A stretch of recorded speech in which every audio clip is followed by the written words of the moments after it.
Hey everyone, and welcome. Today we're diving deep into the Bitcoin chart, where a textbook bullish pattern seems to be forming. It's got everyone talking. But as we're about to see, the data hiding just beneath the surface suggests this could be a pretty sophisticated trap designed for traders who aren't paying close attention.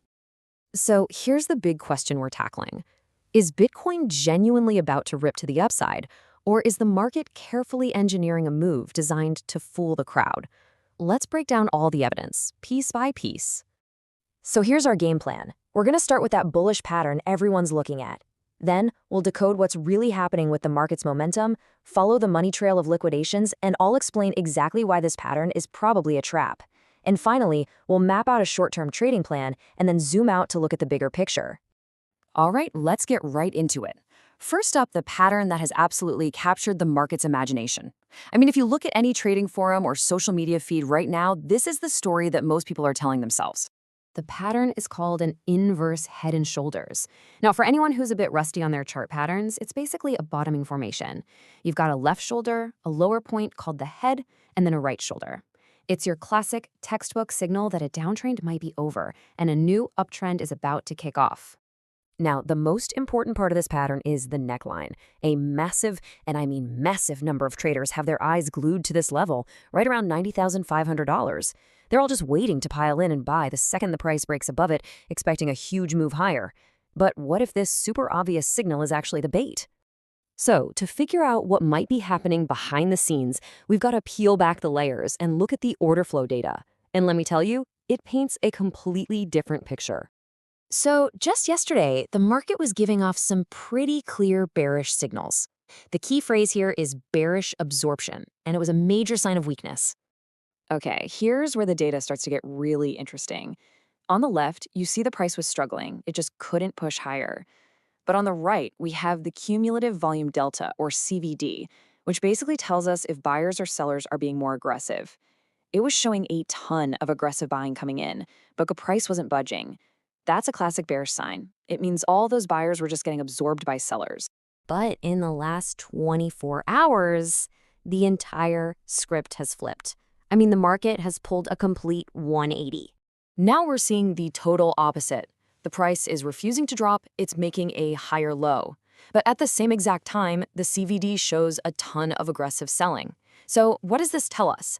It suggests that a lot of people are trying to sell and push the price down, but some huge hidden buyers are just sitting there soaking up all that pressure. This is classic bullish absorption.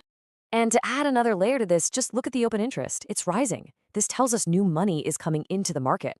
So when you combine that with all the aggressive selling we see in the CVD, the most logical story is that new traders are opening short positions, betting the price is going to go down. But since the price isn't dropping, it means their shorts are being absorbed, basically trapping them. This brings us to our next crucial piece of the puzzle.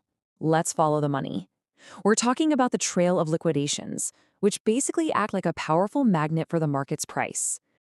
Just take a look at this number, $300 million. That is the massive amount of money in short positions that's all clustered together just above the recent highs. This giant pool of money, all waiting to be liquidated around that $91,000 level, creates a huge incentive for the market to push the price up. Triggering those liquidations creates a cascade of forced buying, which can seriously fuel a sharp move higher. It's a very powerful magnet. So what about the incentive to push the price down? Well, if we look below the current price, there's a much smaller pool of money from long positions that could be liquidated. It's just $145 million. That's less than half the amount that's sitting above us. So what this means is there's way less incentive, way less of a payday for the market to push the price down.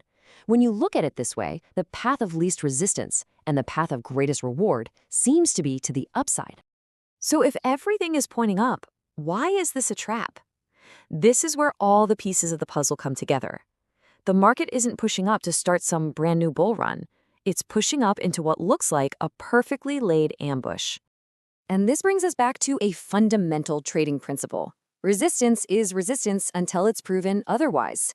The highest probability trades are almost always at areas of support, not buying directly into a wall of resistance. And this is exactly why that principle is so critical right now. In that exact same price zone, from about $89,000 to $91,000, we don't just have one level of resistance. We have a confluence of four major ones. We have the neckline of the pattern itself, that $300 million liquidation cluster, a major long-term trend line coming down from the all-time high, and the golden Fibonacci ratio. It's a technical brick wall. So here's the most likely scenario. The analysis suggests the market is going to push up just enough to trigger all those short liquidations and to suck in all those hopeful breakout buyers piling in above the neckline. Then, once all that liquidity has been grabbed, the price is going to slam into that wall of resistance and get rejected hard. And that's the trap. Okay, so how is this all expected to play out in the short term? Let's walk through the step-by-step trading plan that's based on this entire analysis. Here's the predicted sequence of events. First, that bullish absorption we saw is expected to cause an initial push-up. Step 2, we'll probably hit a key liquidity level around $88,000. From there, step 3, we challenge that massive resistance cluster we identified, somewhere between $89K and $91K. And then, step 4, the most critical moment. We watch for a sharp rejection from that zone. That would be the confirmation that the trap has been sprung. And finally, to really understand the risk here, it is absolutely vital to zoom out and remember the bigger picture, because this little short-term bounce is happening inside of a much larger downtrend. You know, context is everything. On the higher time frames, we're talking the 1 hour, the 2 hour, and the 4 hour charts. The exponential moving averages all clearly show that Bitcoin is still pointing down. This rally is what traders call a counter trend move, which makes buying into major resistance an even riskier proposition. So, what's the game plan? Well, if the price gets rejected from that wall of resistance, as the analysis predicts, the first major support level to watch on the way back down is $85,400. So this entire move up isn't really being seen as a buying opportunity, but as a potential setup for a high probability short position. Of course, if the price does manage to smash through that wall, it would be a huge shift for the market, but that's definitely seen as the less likely outcome right now. And that leaves us with a final question to think about. This whole analysis suggests that the market often engineers these moves to prey on common patterns and predictable human behavior. So in a market that's designed to trap the majority, is the most profitable move not chasing the action, but instead having the patience to wait for that perfect moment to strike against the crowd? Something to think about. Thanks for joining me.